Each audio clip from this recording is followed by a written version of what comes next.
New Thought Media Network. We are a global broadcast network of positive music, media, and entertainment, inspiring humanity's evolution along the journey of enlightenment and creating a world of love, peace, empowerment, and prosperity for all. New Thought Media Network. Positively inspiring.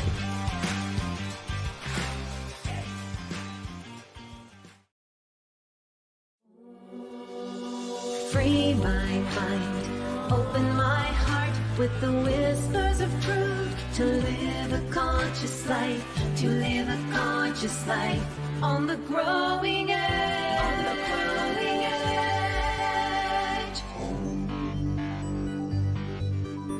And now, here's Allie.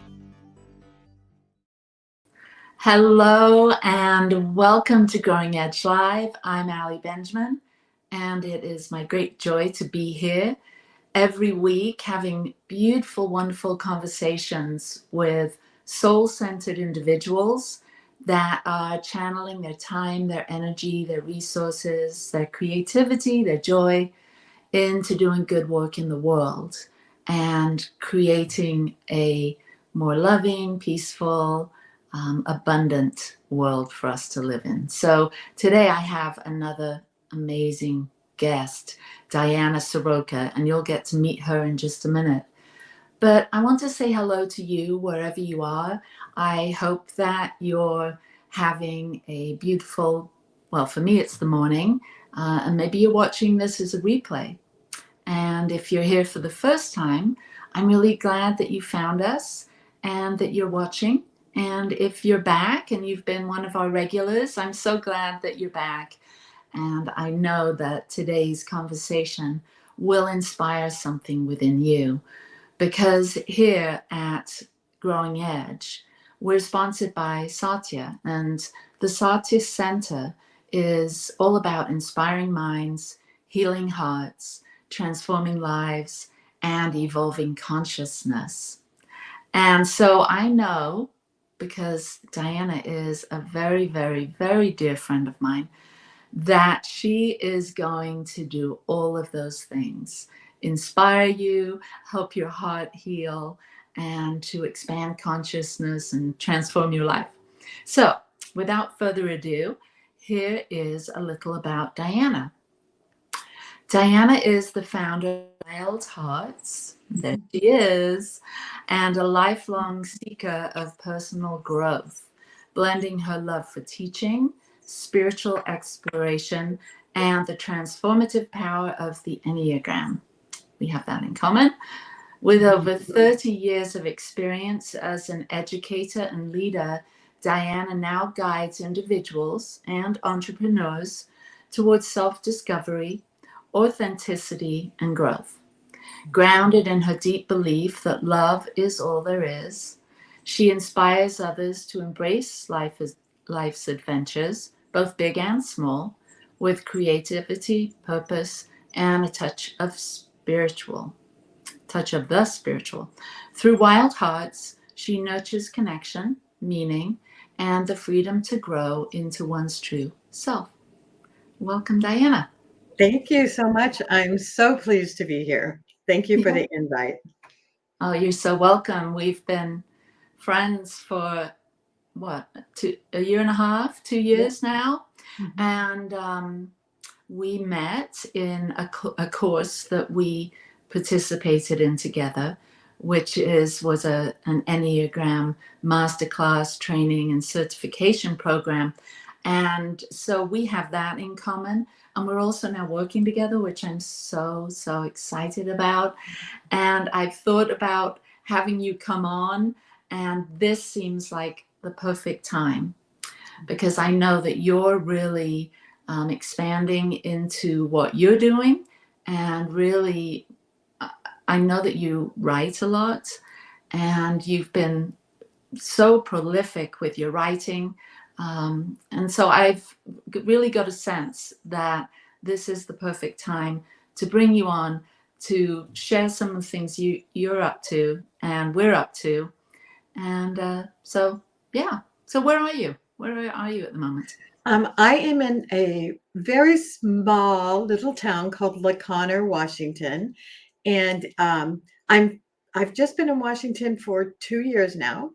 Um, I've lived all my life in Arizona, so it's a big move, in my later years to a beautiful, beautiful place, and I'm loving it. Yeah, there's a big contrast between the desert and living on the ocean. Is it the ocean, or is it an inlet, or what do you actually call the water It, around you? well, it is the ocean, but it is an inlet of the ocean. So we're in the Sound, the Puget Sound, and we're even in a little bit further. LaConner's in probably maybe 4 or 5 miles, but we're on the water, and it's an amazing experience for me. Mm-hmm.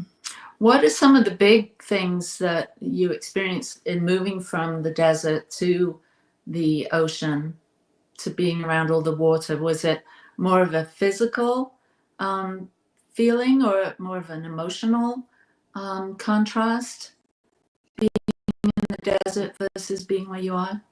I think it's split pretty evenly, because with just the fact that we moved here at, I was 65 at the time, or 64 at the time.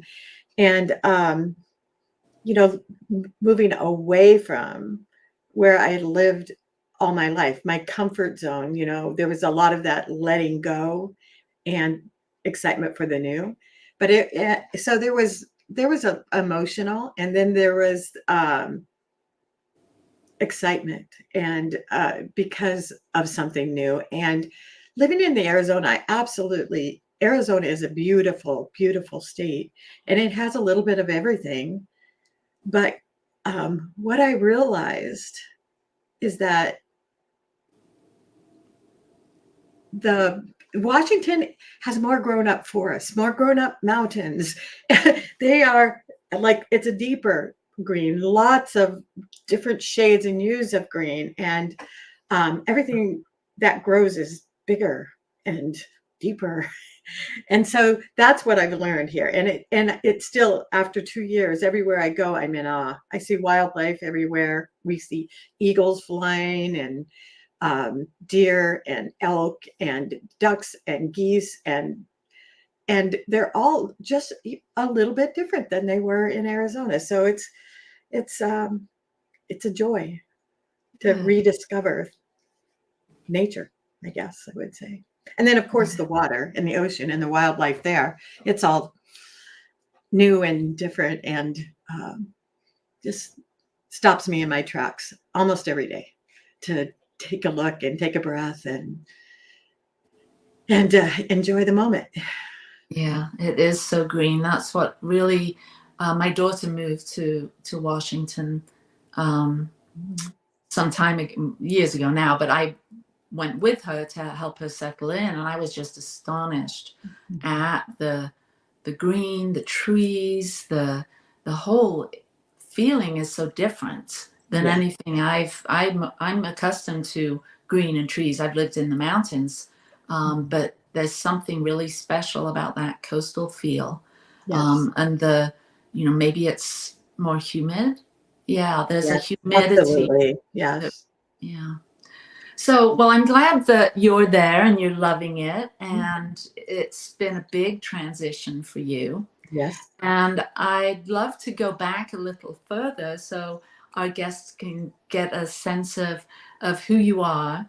Where did you come from? Were you always spiritually inclined? Was your family religious? I mean, what were your earliest sort of thoughts about who you were and your life? And because when I was reading, you talk about that we're all one, and that love is the only thing that truly matters. And so where did that come from? How did it all bubble up in you? Okay, so that's an evolution. I grew up in a big, loving Christian cowboy family, and we were a pretty wild bunch. We weren't your every Sunday churchgoers, but we had faith. It was there, and it was tucked between, rodeos and ropings and barbecues and milking the cows and all of that kind of thing. My mom had 3 kids by the time she was 18, and I was the oldest. And I quickly learned, how to be the boss, the teacher, and the referee. So spiritualism was there. It was like we were the typical 50s God-fearing family, but on the spectrum, we were over on the lighter side. It wasn't talked about every day. We didn't go to church every Sunday. When I was in my, I'm going to say like 7 to 12, the church van would come pick up my brothers and I up for church, but the whole family didn't go together. My parents required us to go. Well, my mom required us to go. And so we went that way. That was kind of the style of my life and how religion played a role in those younger years. And so for me, there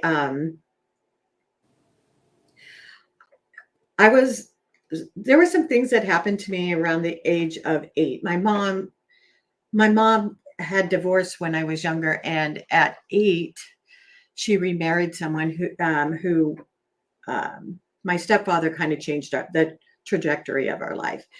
And he was an atheist, and he was pretty proud of that role. And so we still went to church in the van, and I was a deep thinker. And at that time, when I became 8, I changed from this outgoing little girl to a very quiet, inward thinker, reflector, observer, and not so much just jumping in, happy, joyful child. And so I questioned a lot of things, and religion was one of them.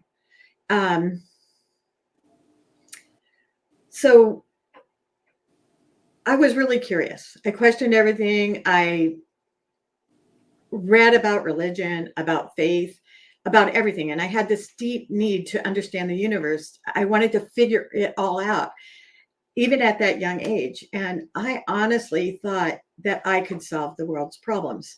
Like I was the chosen one, very special. And I had this direct connect to God. So, and on the outside, though, I was a strong, tough, smart cowgirl. I was a thinker, I was that introspective, always questioning and wondering, but that was on the inside. A lot of people weren't aware of that. And through all of it, I had a messy, chaotic childhood, but I was in my inner world, I was developing my spiritual path, and it didn't always align with the traditional Christian way that I was raised with. But as I grew up, it did too. And by the time I met my husband, when I was 18, things really started to shift. He was this really deep thinker, like a philosopher at heart. And together, we started exploring different spiritual beliefs. And that's when I really started to understand who I was, not just that tender, tough little girl who survived her childhood, but like a woman who was developing her own spiritual compass, building the foundation that made sense for me.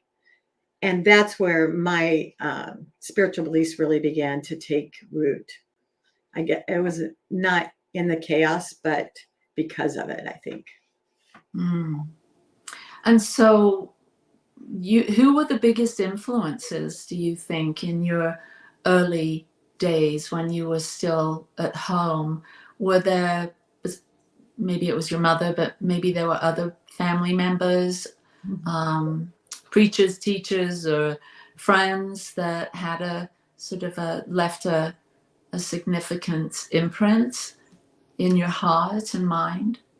Well, definitely in my heart and mind, but on my spiritual path, I'm going to say my younger years were pretty much left to me.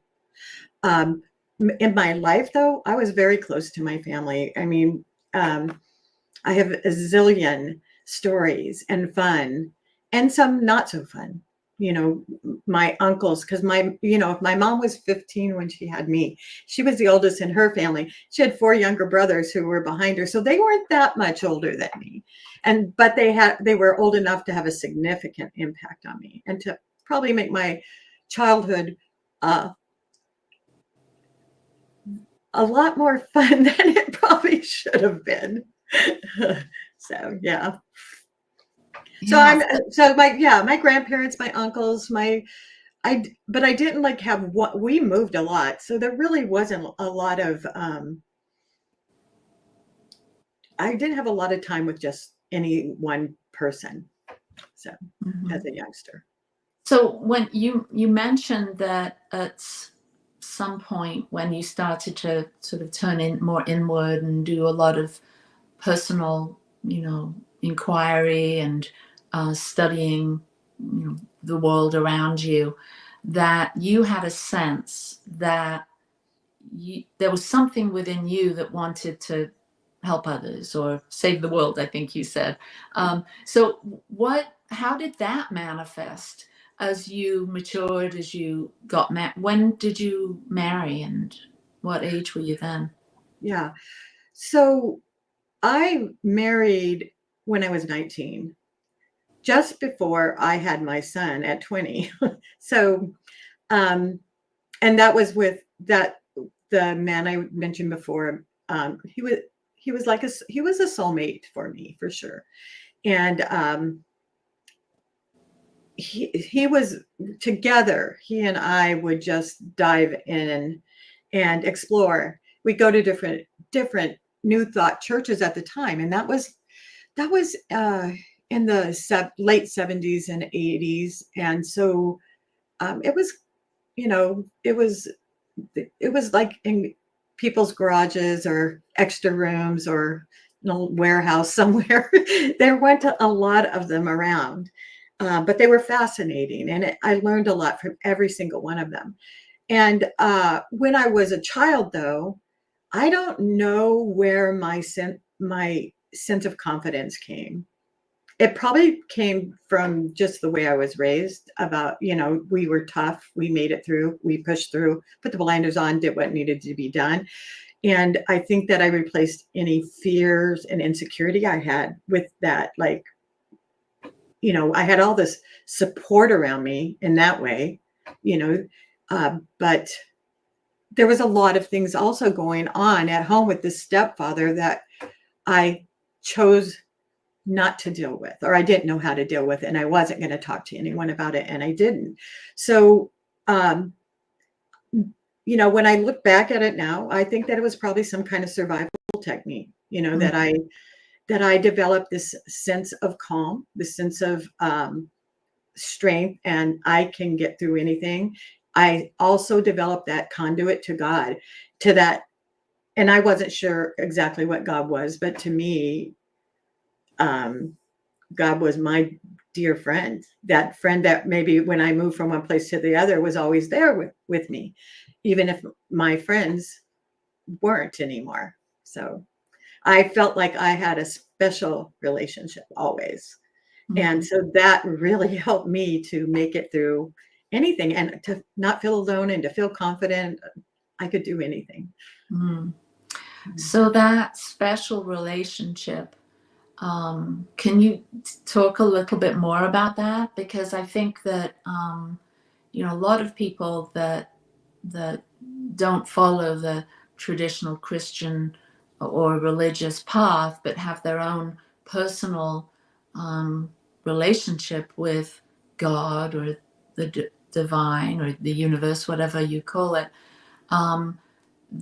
It seems like that's where humanity seems to be heading. I know that there's churches and people Right. still believe their particular religions, but I'm intrigued as to how that was. It through being alone, or prayer time, or meditation, or how did you nurture that connection? Because it sounds like, and I know you, and I know you to be very intuitive. Mhm. And so tell us a little bit about your particular way you feel close or connected or inspired or guided by your higher power. Okay, so when I was young, I was alone a lot, especially after age 8, and that was my choice. Um, I reflected a lot. I spoke with God a lot, and I felt like God guided me. And I guess I know that God guided me. God kept me safe, and I felt this, I call the God spirit Gus, for God God. universe spirit. Yes. And Wait. Say that again. God. universe spirit. Okay, Yes. Gus. Got Yes. it. And so I had this relationship with Gus. I also, this is not so uncommon, but when I was young, I had many dreams of saving others. And in my dreams, I could fly.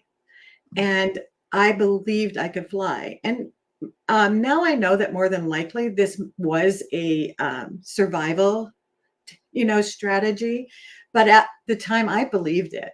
I truly believed that if I needed to, I could fly. I had no doubt. And in my dreams, I did. I saved people. I, I, you name it, I was like the savior, and that helped me to get through too. And when I did find out, when I was probably about 14, I realized, okay, I don't think I can really fly. But it impacted me greatly. I was really disappointed and sad. It was like worse than finding out about Santa Claus. So, but it also helped me, because I think I had a maturity beyond my years, and probably because I had started inner work and I didn't realize it, like because I had these talks with God. And that when I was younger, they were talks. They were just talks and they were prayers, because that's what I knew to do at times. And I will just tell you this one story it's kind of interesting about me. It was a turning point in my life. I was about 11 or 12, and my mother had arranged for my brothers and I to be baptized because we hadn't been baptized yet. And my mom, who I believe now to be probably a type 1 on the Enneagram, so she was a bit controlling. She was actually very controlling at that time in her life. And I, being the older daughter, and she wanted to protect me from things, from things in life. And so she pretty much dictated my life. And I was afraid of her. I was afraid to talk back or tell her my truth. And but getting baptized really did not sit well with me, because it didn't feel right to me. It felt like, how can I, when I have questions, how can I commit to this, following one religion when I don't know? I have questions and nobody can answer them. I don't feel right by moving forth yet. This doesn't work for me. And so I finally got the courage to face her. And she was ironing. I remember it. She was ironing. She was a shirt. And I came in and I said, "Mom, I need to talk to you." And that was unusual. And so she put the iron, she set it up right and said, "About what?"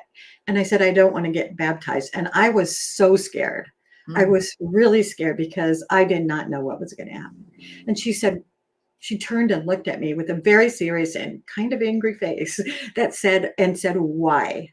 And I'm like, and I told her just what I just said. I don't feel right about it. I have questions, and I feel like I'll be lying if I say that I'm going to do this. And she said, okay, let me think about it. And she went about her ironing. And I was absolutely floored because that was the first time I got my voice. I used my voice and I didn't get reprimanded for it. She listened to me, and I realized that was the first time I realized that I might be able to talk to my mom. I might be able to say what I was thinking and feeling to my mother. Mm. And that was a big turning point for me. And I didn't get baptized, and it was okay. Wow, So, that's yeah. really revealing. You and I, you talked about the Enneagram and your mother possibly being a 1, a 0.1, and you and I both sit at 0.4. Yes. And I know that part of being the individualist, the Enneagram artist, that we have a strong sense of integrity. Like it's important for us to be in alignment. Yes. So, doing something that doesn't feel right, that is out of alignment with who we sense ourselves to be is hard. It's difficult. And so that was a big point for you to speak your word, to speak up, to be seen by your mother, in that she didn't, strong arm you or, try and control you, but she gave you the space to be you. That must have been a defining moment. It was. Absolutely. I always call it one of the turning points in my life, for sure. Yes. Yeah. So, I know that you are an educator. So I'm getting a sense that in this timeline, we're speeding up a bit beyond the ironing board experience, but to when you got married and when you started exploring your own spirituality with your husband, that you were sort of on that path together and did a lot of growth work, self-work, exploration. How did your life evolve from there as far as having kids, a career? Well, life really didn't slow down too much after childhood. It might have even ramped up. So I married my soulmate, and it was beautiful in many different ways, and not so much in other ways. And I guess life took us in other directions. And after many years, we got a divorce. And I was a single parent. I felt like I was carrying the weight of the world on my shoulders. So I had to quickly finish school, which I had been going for years. I didn't mention that my family was not educated. They didn't truly see the value of it back then. And so I don't believe any of my extended family had even received a high school graduation. And so I was determined that I would move past that. And I did. It took me some time, but I did end up, I got my high school graduation right away, but I ended up getting, going to college and getting, and I kept going throughout my life, and got a few master's degrees, and became a teacher, became a principal and an educational leader. And those were big accomplishments for me. And I, took care of my kids, and they turned out to be pretty good human beings. I love them. They're amazing. They are amazing human beings. We're going to take a short break, and we'll be back to talk to Diana about what she's doing now, what her purpose is, and how she's supporting others. We'll see you in a minute.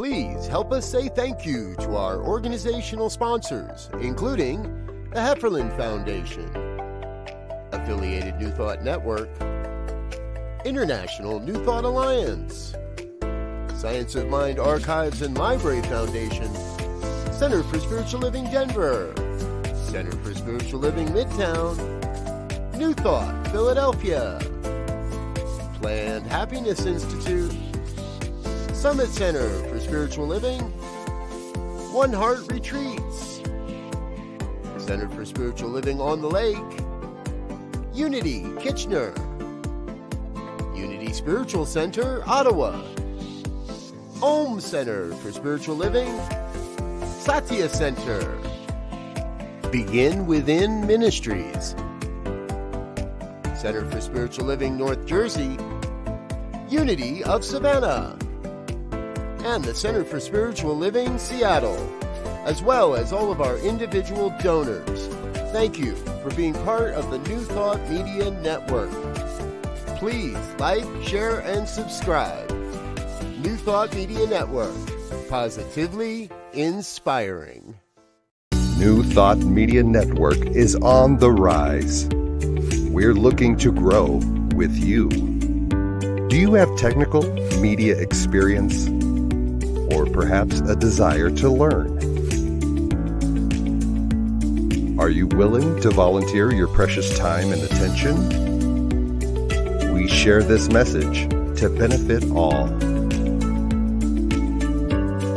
If you possess a computer with a camera and a microphone, we will share our knowledge with you.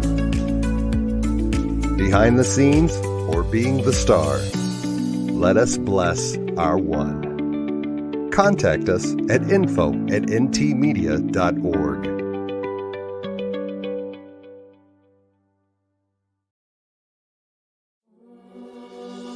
Free my mind, open my heart with the whispers of truth. To live a conscious life, to live a conscious life on the growing edge. On the growing edge.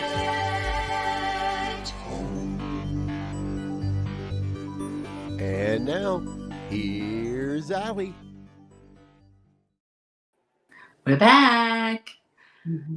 So it's been fascinating hearing your story. Not that I haven't heard parts of it before, but it's giving me real sense of who you are and sort of the development of this, your personality in regards to the Enneagram.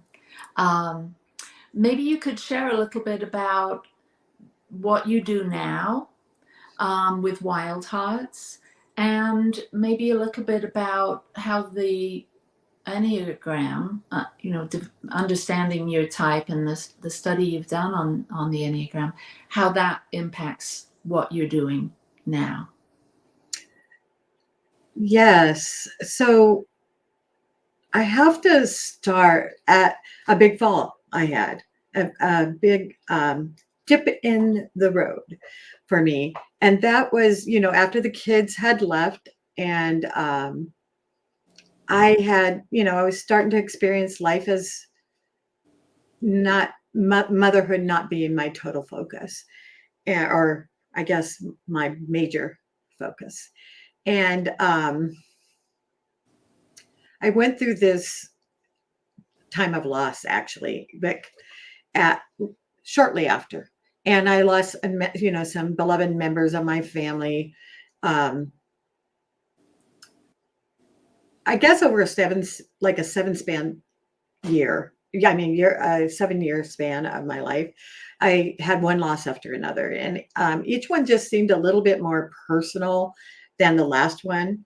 I lost some of my uncles, a relationship, my soulmate, beautiful inside and out, yet much younger sister to an overdose. My mom, when my brothers went to prison on drug-related charges, and I was kind of muddling through it all. I think that all of that, the grief, the loss, and the feeling that some of the stuff that was happening. This is where I came from. You know, I am not worthy. I'm from this family who's falling apart, and I'm part of it. And I think that that was kind of deep down, and it was something that really needed to be looked at. And I, with all my self-development and my relationship with Gus, even though I had all of that going on, I was spiraling. I was spiraling out of control, and I got really lost in the mess for a while.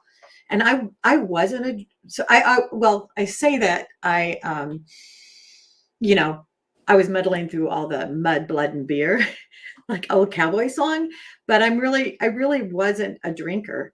But I numbed this pain that was bubbling up, and this discomfort and sadness that, even though I usually kind of like this sadness and the feelings, this was just too much for me. And I numbed it by going to the casinos and gambling. And it was really strange for me because I knew better. I was self-aware.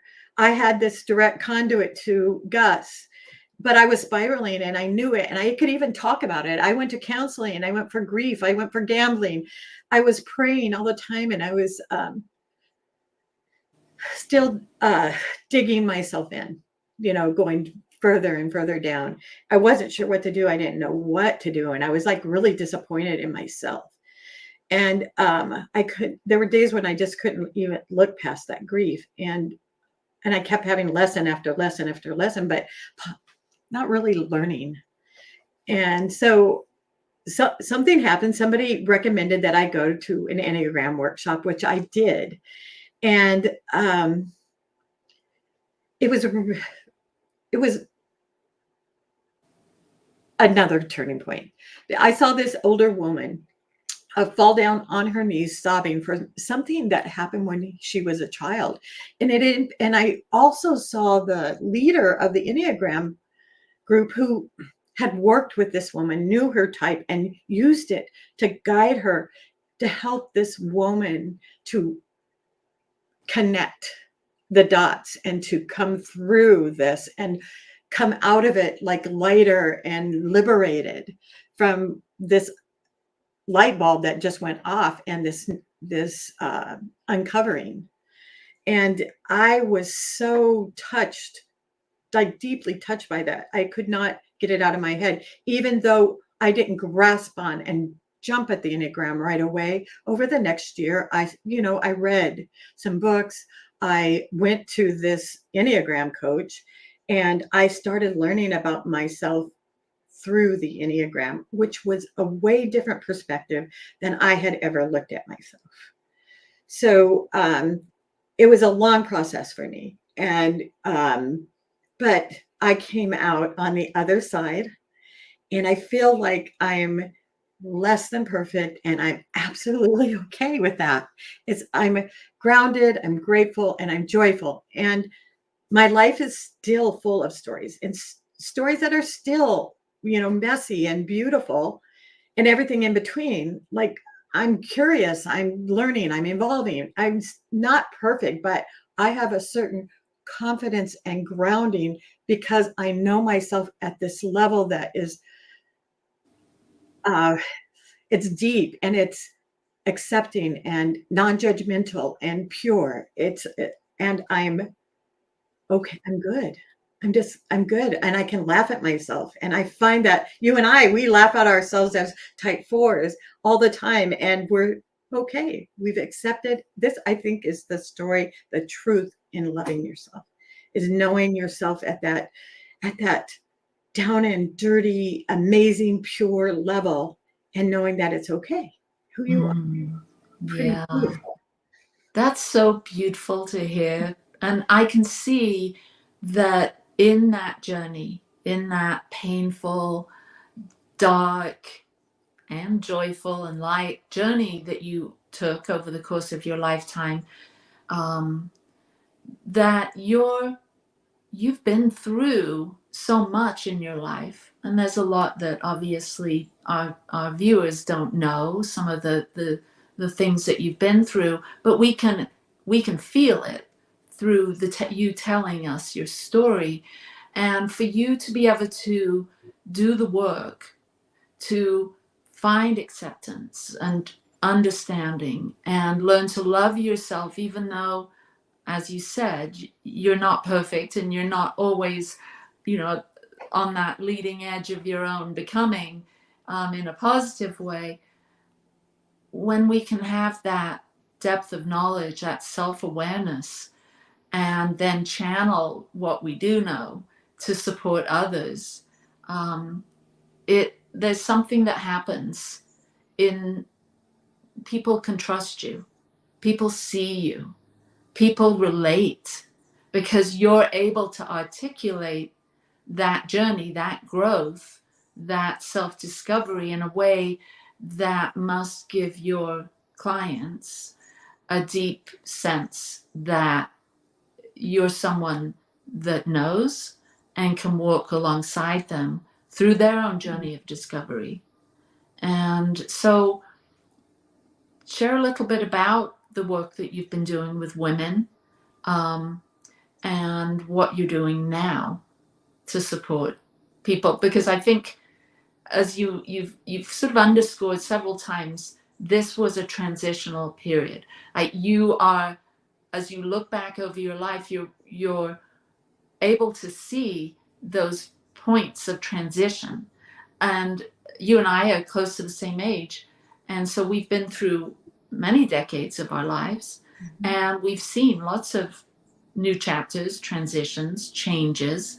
And I think, working with women that are over 50, that are struggling to come to terms with their changes, their life changes, their relationship changes. Share a little bit about your journey with others through this. Well, I'm going to say about 10 years ago, maybe not quite, but about 10 years ago, I really wanted to share what I learned and what I was going through and what I've gone through with others. So I started a small group and with a couple of friends, and we called the group Wild Hearts, and Wild, WILDD, is an acronym which means wildly inspired by life's divine dance. And that says it all to me. It is a divine. It comes from the divine, but there's no one way. It can be super peaceful and lovely for a long time, and then crazy, or crazy for a lot, and then divine, peaceful and wonderful.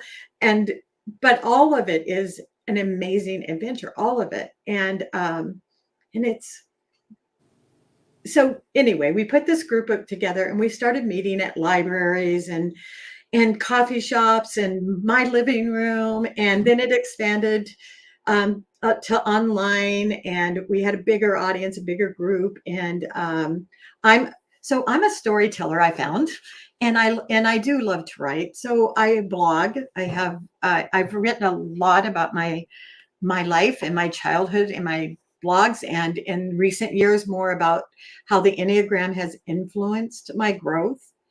And a lot of people have reached out and wanted to know more. And so I expanded, like you said, Allie. I got certified, and now I am a coach. And Allie and I have some things in the work that we're really excited about in the future, which hopefully you will see before too long. And I love this Wild Hearts group, because it's like that safe place, like Allie said, where some of us there's a lot of us we've been through it. We've learned from it, and we came out on the other side with open hearts, and we strive, no matter what life throws at us, to keep our hearts open. And that's what Wild Hearts is, that just helping each other to keep our hearts open as we move through it, and we go through it by having this safe, lovely group of people who wish to support and help, and also the Enneagram. The Enneagram too is that tool to help all of us learn who we are at the deepest level. And you can take it to whatever level you want, wherever you're comfortable, because that is one thing that I think that Allie and I have learned, is that not everyone is a type 4 and has to go to the deepest, darkest places to heal up.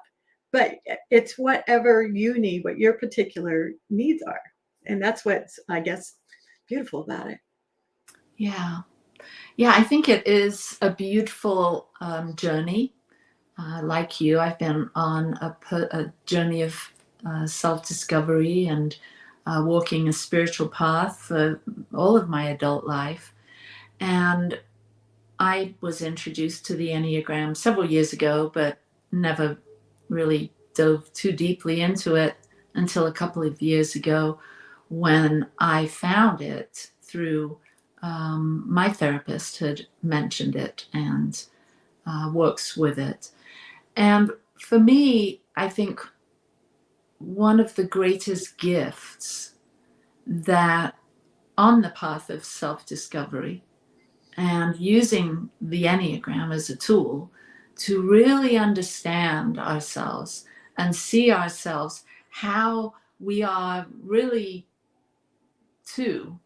There's our personality, that part of us that we think we are, that part of us that got formed as young ones, and yet there's that essential part of us, that spiritual part of us, our soul, if you will, that hasn't experienced the same life as that ego personality.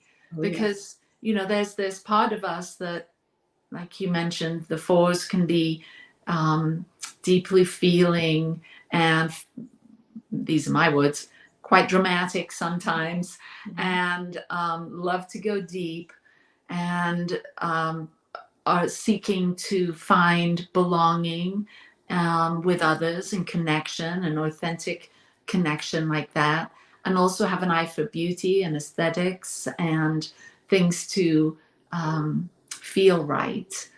And then there's that part of us, that essence part of us that's already there. Yes. And so it's the Enneagram journey for me, and I know for the people you're working with, it's an understanding of these two aspects of our being, our ego and our essence, and being able to blend those so that we live that deep spiritual essential self more on the outside than just kind of tucked down in the inside, and our personality with all of its foibles and preferences and opinions and all of that leading the show. And we had talked a little bit about how learning our type helped us to, rather than just react maybe from a fearful part of our personality or a sad part of our personality, begin to see that we can actually respond in a more authentic, graceful way versus react.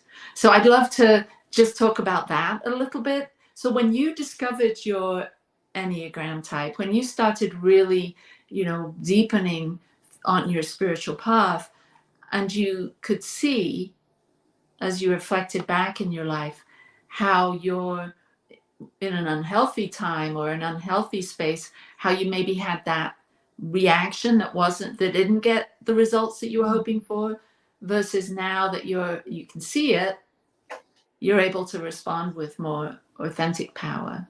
So what was your reaction when you would get triggered? Was there a very specific kind of to do with your type 4 reaction that you would meet with that would arise when you were challenged in some way?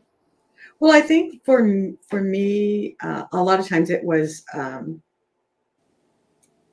to pull back, to go inward, and not necessarily talk to people or about it.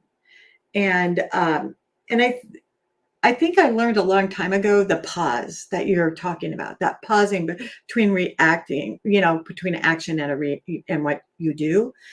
But I think especially in that unhealthy time that you mentioned for me was that, after a couple of things, I think I threw in the towel and just dove in, and it just kept coming, and I kept trying to go through it, but it was too much. So instead of really seeking or knowing what to do, I just went down there and played in all that mud and just threw my hands up. I think that that's what happened with me. But what I also learned from it is that, well, and it's been from the Enneagram, it's just simply because I know myself better. So I can feel that. So I do okay, I see that the signs, the clues, they're popping up, and I'm like, I'll take care of myself. I'll, get away or take some time off or take a walk out in nature, which is my happy meditative place, where I meet up with Gus. And or even if I just go in and sit with the dogs and stare out at the beautiful water or something like that, I take time for myself, to calm myself, to remind myself, to possibly go back and say, okay, what's triggering this? What's going on? And how do I get back in my driver's seat? And instead of letting this trigger or whatever it is drive my life, I'm making a choice that I'm going to be the driver of my life. And I can catch that early on now. Yeah. Yeah, I can really relate to that.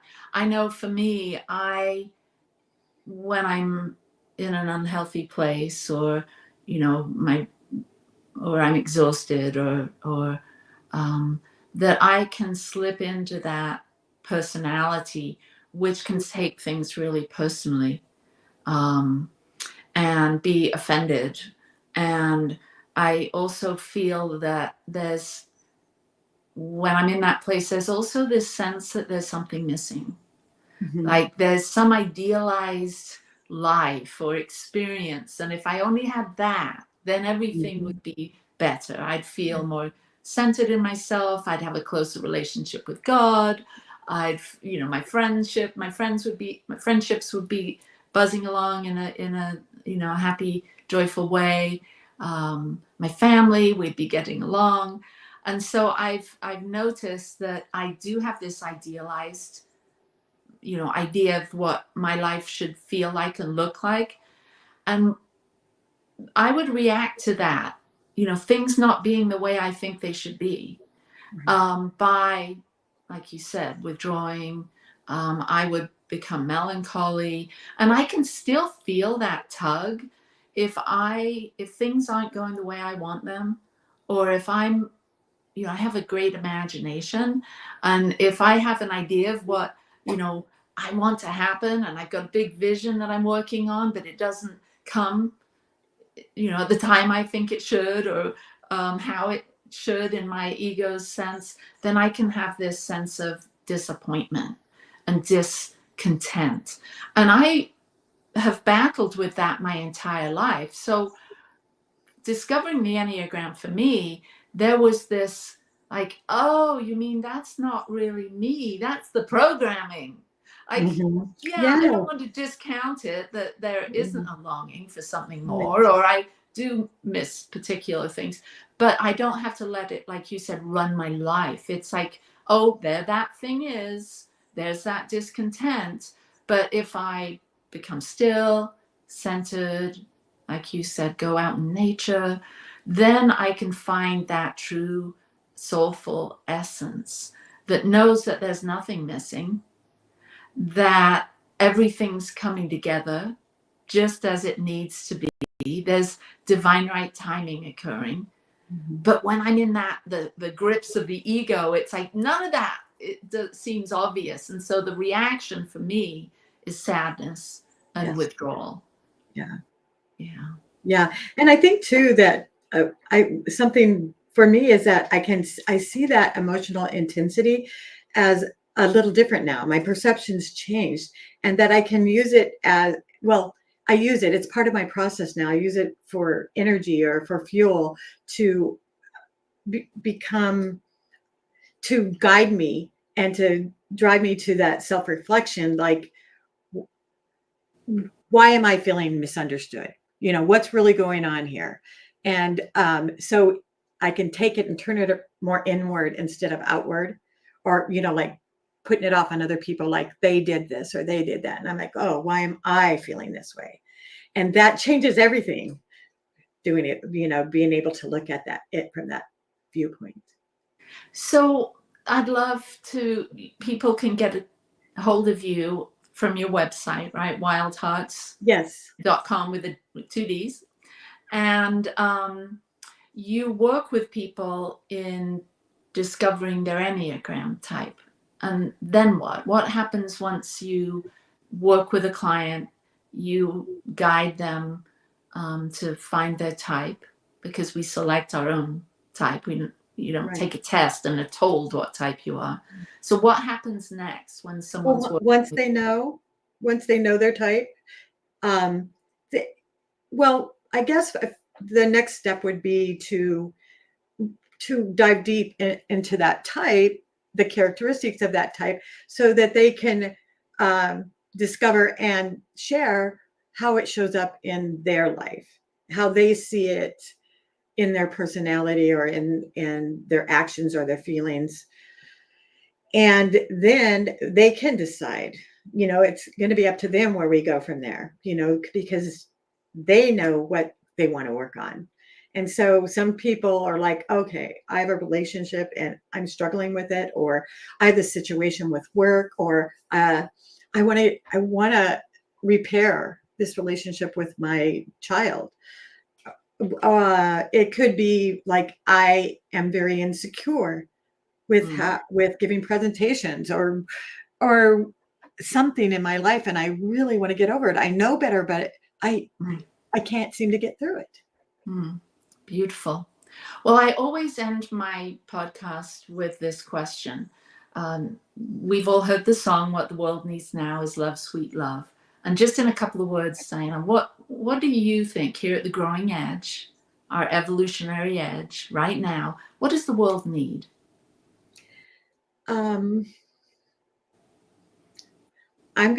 My motto, my Wild Hearts motto is love is all there is. And so I go with that. And love is all encompassing. Love is compassion for oneself and for others. Beautiful. Thank you, Diana. It has been a gift to have this conversation with you and to be working with you. And I love that people can find you and work with you the way we've worked together. That feels like you're spreading the love through what you're doing. Thank you. Thank you. And thank you for your questions. And I just have to tell you, as a fellow 4, I feel seen and heard. Good. Thank you so much. You're welcome.